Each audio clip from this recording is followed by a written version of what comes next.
Depois do carnaval, quando uns aproveitaram para brincar a folia, enquanto outros aproveitaram os dias para descansar, hoje veremos a linda história de um dos mestres brasileiros do samba, do chorinho, Jacó do Bandolim. Mas antes, vocês vão se inscrever, dar um like esperto aí pra gente, comentar e compartilhar, levar cultura, levar luz, levar conhecimento. E hoje nós vamos falar de Jacó do Bandolim. Vocês se lembram de Jacó do Bandolim? Então, mas antes, a história começa lá nos meados do século XIX e vai até o início da Segunda Guerra Mundial. E havia na Europa, principalmente no leste europeu, uma organização mafiosa formada por alguns judeus, chamada de Tzvi Migdal. O ramo das atividades criminosas dessa máfia era o tráfico de prostituição de mulheres judias, vejam bem, que viviam em shtetl. Os shtetl são aquelas aldeias judaicas rurais extremamente pobres, mas ricas culturalmente, mas muito pobres, quase miseráveis, localizados em países como Polônia, Rússia, Lituânia, Estônia, Tchecoslováquia na época e a Ucrânia. E mais uma vez, são desses shtetl que vêm as famílias de Moacir Scliar e Clarice Lispector. Aqui no canal tem vídeos sobre as obras de Moacir Scliar e de Clarice Lispector. Procurem aqui no canal. E fazendo um parênteses aqui, durante a Segunda Guerra Mundial, quando os soldados das SS, que eram as tropas nazistas, quando eles chegaram nesses países e principalmente nessas fazendas, nessas aldeias judaicas, eles ficaram muito espantados ao verem tanta pobreza e miséria, já que a doutrina nazista, a propaganda nazista divulgava, dizia a eles que os judeus eram majoritariamente ricos. Então eles constataram que não era assim. Fecha parênteses. Desde a Idade Média havia o tráfico, o comércio de pessoas naquela região do leste europeu. E então já era um crime muito antigo. E essa é uma das explicações possíveis para a sinonímia etimológica da palavra eslavo. Porque no leste europeu, as pessoas são chamadas de eslavos, a cultura eslava, a nacionalidade eslava, a língua eslava. A palavra eslavo tem a ver com a palavra escravo, que é exatamente, ela denuncia a prática da escravidão envolvendo os povos da região como principais vítimas por séculos. Então é por isso que as pessoas ali são chamadas de eslavos. Evidentemente, a ligação de uma situação histórica para hoje em dia se dissipou com o tempo. Mas a origem etimológica da palavra é essa. O primeiro navio carregado dessas judias retiradas lá do leste europeu chegou no Brasil ainda em 1867. E no auge do sucesso, que foi o período entre as guerras, e principalmente durante as guerras, a organização criminosa Tzvi Migdal controlava inúmeros bordéis ao redor do mundo. Veja bem, ao redor do mundo. Estados Unidos, Canadá, a Europa, a América do Sul. E aqui na América do Sul, o centro das atividades estava em dois países principalmente. Brasil, com mais de 3.000 prostíbulos, Só em Rio de Janeiro, São Paulo, Belo Horizonte, Manaus, Recife e na Argentina, em Buenos Aires. Ah, e em Belém também. Não podemos esquecer de Belém.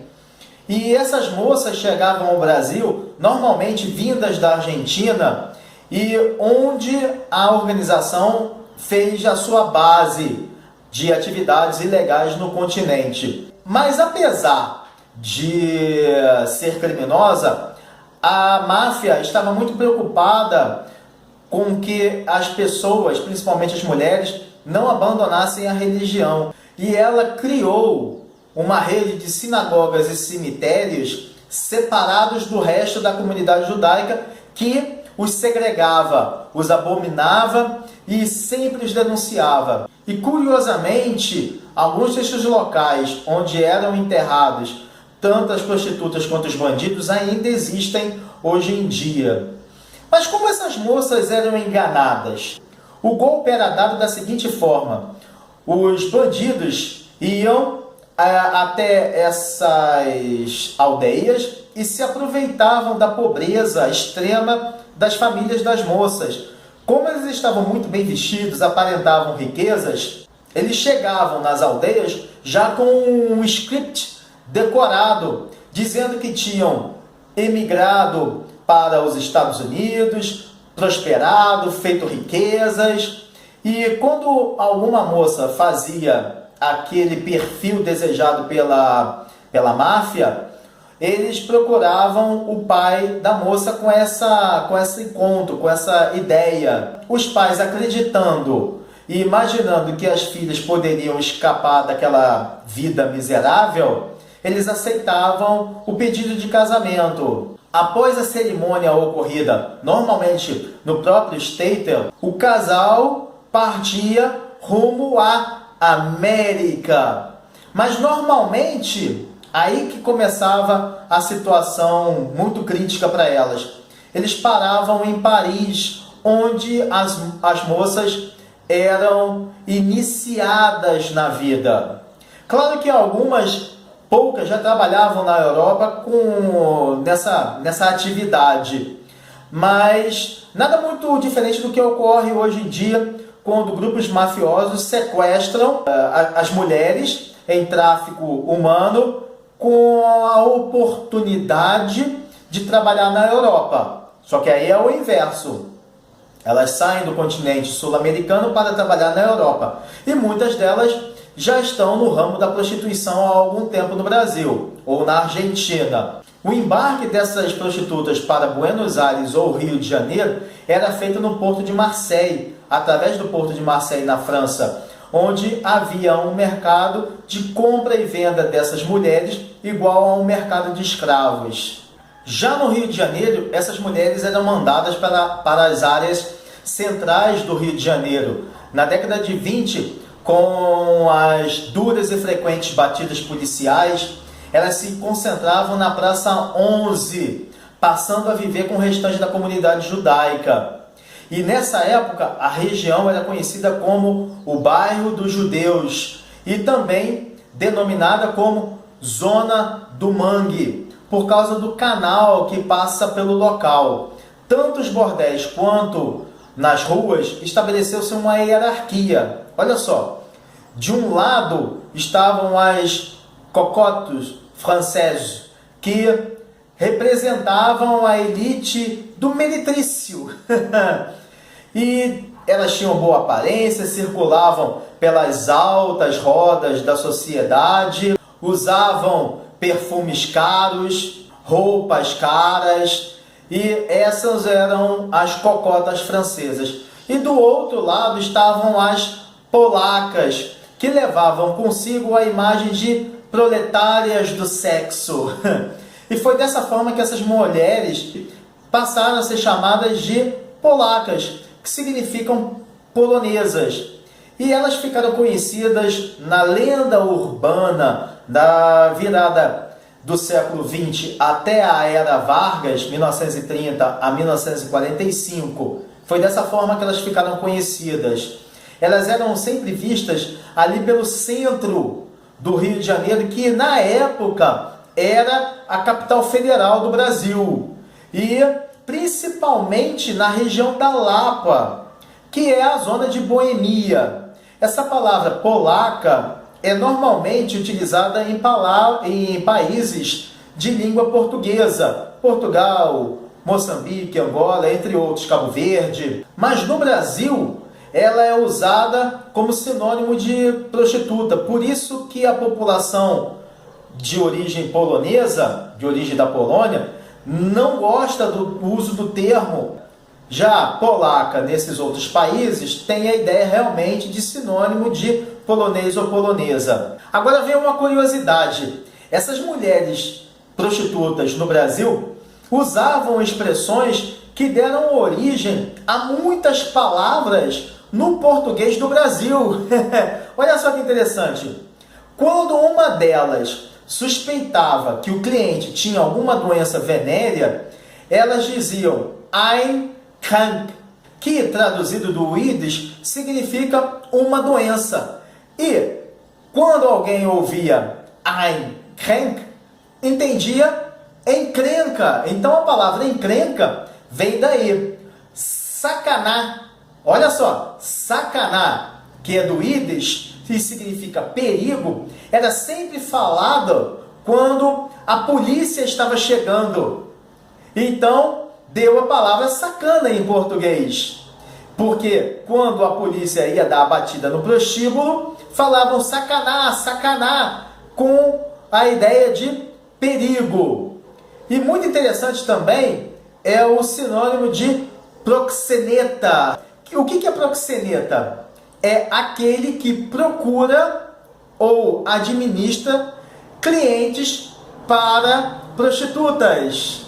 E para essa palavra apareceu o termo cafetão, que vem de uma palavra chamada kaftan, que é um casaco ou um sobretudo abotoado pela frente que chega até os joelhos e com mangas longas, e é tipicamente russo, é de origem russa, feito com lã, seda ou algodão, vestido por aqueles que trabalham nos estabelecimentos comerciais.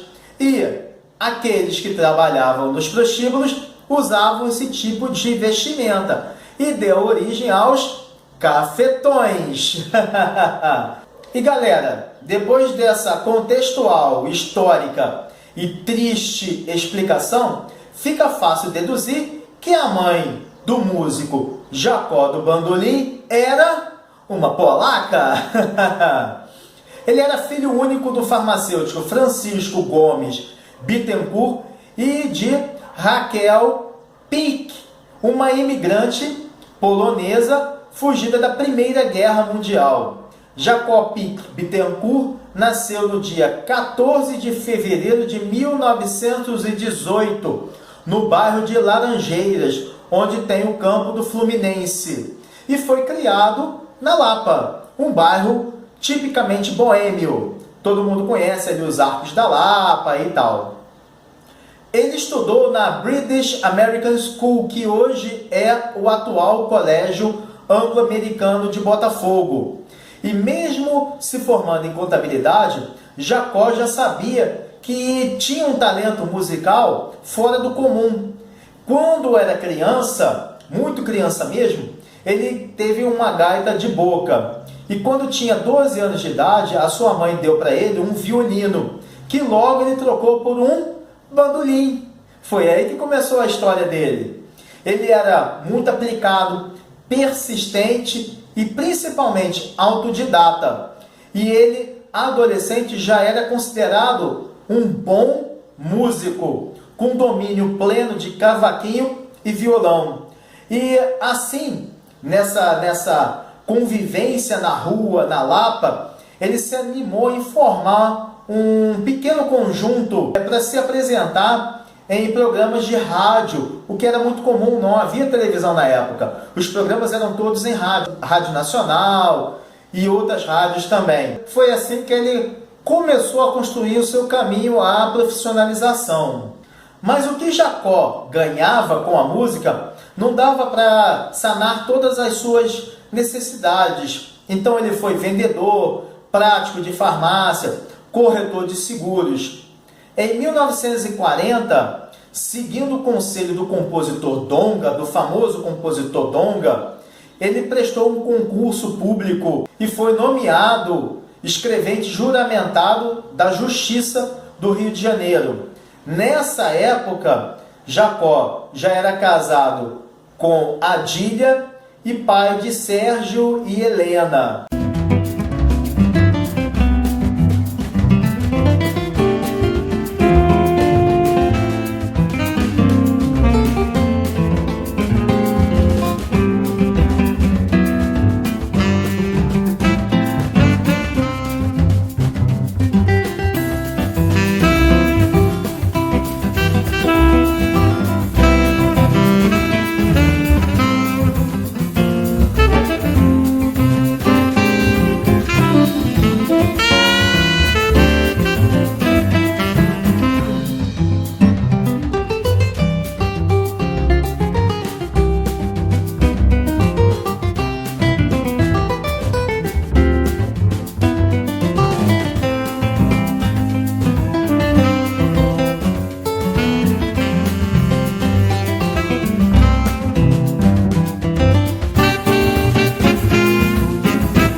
Mas as coisas mudam para ele, o cenário todo da música muda para ele, quando ele vence um concurso da Rádio Guanabara. E logo em seguida, Jacó foi chamado para revezar com um já consagrado conjunto Gente do Morro, de Benedito Lacerda, e fazer acompanhamento de grandes artistas da época, como Noel Rosa, Ataúfo Alves, Carlos Galhardo, entre vários outros compositores e mestres do samba do Rio de Janeiro. Lamartine Babo era um outro que também sempre chamava Jacó do Bandolim para participar de suas gravações. Empolgado, muito empolgado que ele estava, ele não demorou a formar um conjunto chamado Jacó e Sua Gente, contando com Osmar Menezes e Valério Farias, o Roxinho, nos violões, Carlos Gil no cavaquinho, Manuel Gil no pandeiro e Natalino Gil no ritmo. Mas um convite colocaria Jacó do Bandolim de vez no cenário da música brasileira. Foi em 1942, um dos maiores mestres da época do samba, o cantor e compositor, nascido em Miraí, Minas Gerais, Ataúfo Alves, praticamente exigiu que Jacó do Bandolim participasse da gravação original da famosa Ai Que Saudades da Amélia e da composição da gravação de Leva Meu Samba, Laranja Madura, da famosíssima Na Cadência do Samba e Meu Lamento, entre muitas outras. Foi a partir de então que Jacó do Bandolim estourou. Mas somente em 1947, depois de muitos anos de rádio e diversas participações e gravações de um artista, de outro artista, sempre como convidado, Jacó finalmente gravou seu primeiro disco solo. Era um 78 RPM, rotações por minuto, da gravadora Continental. E ali tinha o seu futuro clássico de choro Treme Treme, e que é de sua autoria, e a valsa também, Glória, de Bonfilho de Oliveira. Alguns meses se passaram até que o vascaíno Jacó do Bandolim gravasse Flamengo, de Bonfilho, Flor Amorosa de Calado, Cabuloso, Remeleixo, Salões Imperiais, todos com a assinatura, com a sua assinatura. Em 1949, já na RCA, gravadora que ele ficou até o fim da sua vida, foram nada mais, nada menos do que 47 discos de 78 RPM, vários compactos e 10 LPs que foram lançados.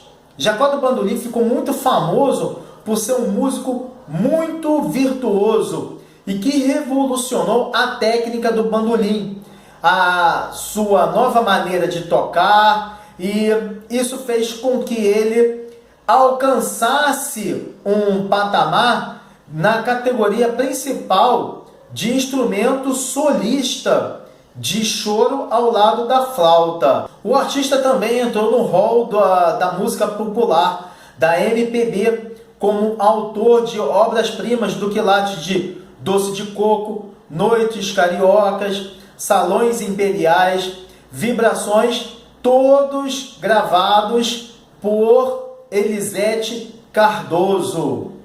E em 1966, Jacó fundou um conjunto chamado Época de Ouro, um dos mais brilhantes e famosos conjuntos regionais do Brasil e que estourou no país inteiro numa época de pouca divulgação musical. Era difícil porque a televisão estava começando a engatear e dependia exclusivamente do rádio.